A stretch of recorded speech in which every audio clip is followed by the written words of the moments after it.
Fortalecimiento excéntrico de la musculatura extensora.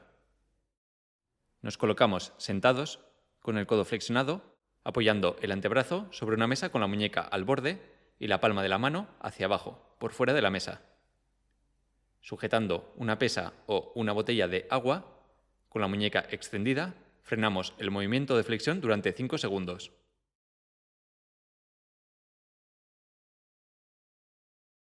Para volver a la posición inicial, nos ayudamos con la mano contraria.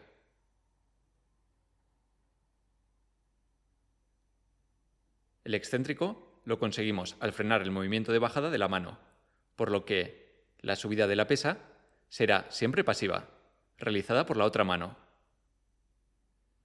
Realizaremos 3 series de 10 repeticiones una vez al día.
Fortalecimiento excéntrico de la musculatura radial.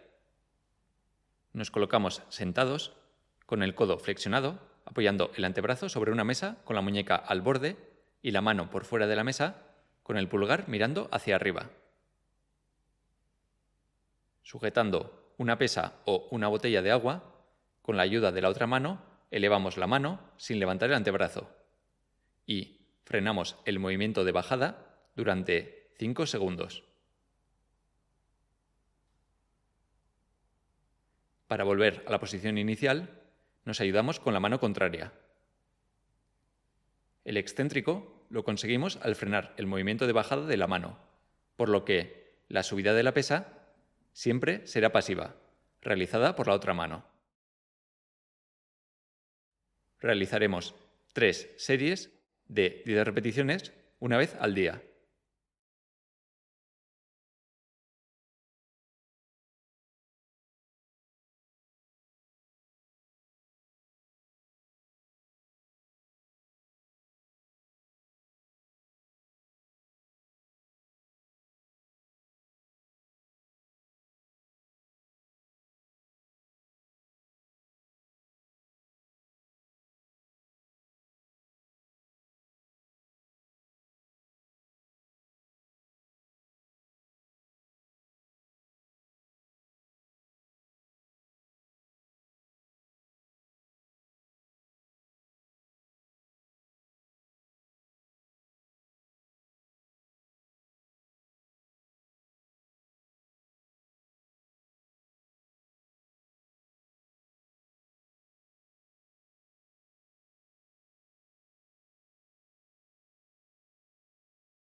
Fortalecimiento excéntrico de la musculatura supinadora. Nos sentamos en una silla con el antebrazo apoyado al borde de la mesa y la mano por fuera con la palma mirando hacia abajo. Pisamos la goma con el pie, quedando esta por dentro de la rodilla, y agarramos el otro extremo de la goma con la mano a ejercitar, cogiéndola por la palma. Con la ayuda de la otra mano, de forma pasiva, colocamos la palma mirando hacia arriba. Frenamos el movimiento de regreso a la posición inicial durante 5 segundos. Realizaremos 3 series de 10 repeticiones una vez al día.